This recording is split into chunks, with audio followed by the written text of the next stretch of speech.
সুস্মিতার কিচেনে সবাইকে স্বাগত। তো আজকের রেসিপি সর্ষে পাবদা। প্রথমে পাবদা মাছগুলো ভালো করে ধুয়ে নিতে হবে। এখানে লবণ হলুদ দিয়ে আমি ম্যারিনেট করে নেব।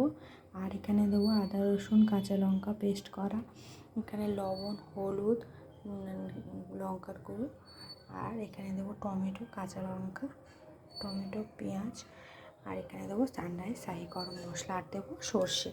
তো প্রথমে কড়াটা আমি গরম করতে বসিয়ে দিয়েছি। কড়ার মধ্যে আমি এবার দেবো রিফাইন অয়েল মাছগুলো ভাজার জন্য। তো তেলটা আমার গরম হয়ে গেছে, এবার আমি পাবদা মাছগুলো ছেড়ে দেবো।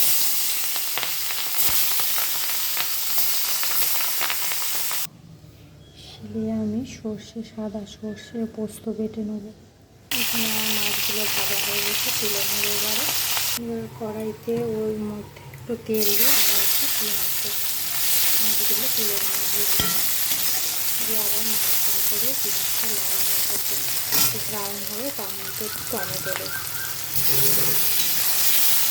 আপনারা মনে করলে পেঁয়াজটা একটু ঘষেও নিতে পারেন বা মিক্সিতে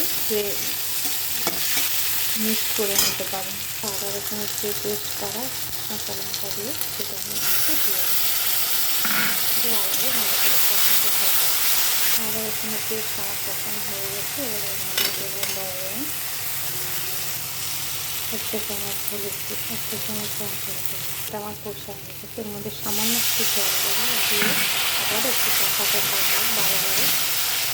এবার কষানো হয়ে আসলে এবার একটু হচ্ছে টক দই, সামান্য একটু টক দই ফুটিয়ে আছে। টক দইটা দিয়ে আবারও ভালো করে নাড়তে থাকবো ভালোভাবে যতক্ষণ না তেল ছাড়বে। এটা একটু জল দিয়ে দেবো, সামান্য একটু জল দেবো। এবার একটু 1 মিনিট ঢাকনা দিয়ে রাখবো।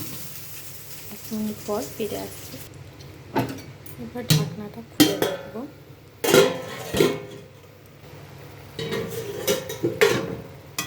আবার একটু নাড়াচাড়া করে নেবো।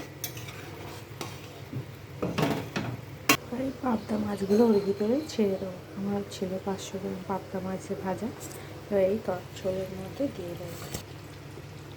দিয়ে এবারে যে সর্ষে পোস্ত বাটা ছিল এটাকে এর মধ্যে দিয়ে দেবো। নাড়াচাড়া করে নেবো, দিয়ে আবার 1-2 সেকেন্ড ফুটতে দেবো।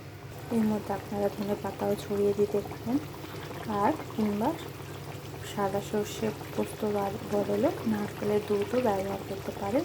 এতে আরও টেস্টটা আরও বেশি ভালো হবে।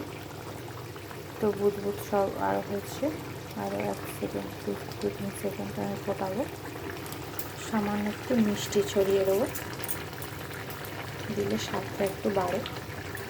হয়ে গেছে। এবারে দেবো সানরাইজের শাহি গরম মশলা দিয়ে একটু উল্টো পাল্টে নেড়ে চেড়ে নেড়ে রেডি আমার সর্ষে পাবদা। গ্যাসটা বন্ধ করে দেবো। রেসিপিটা ভালো লাগলে লাইক করুন, শেয়ার করুন, সাবস্ক্রাইব করবেন। Thank you.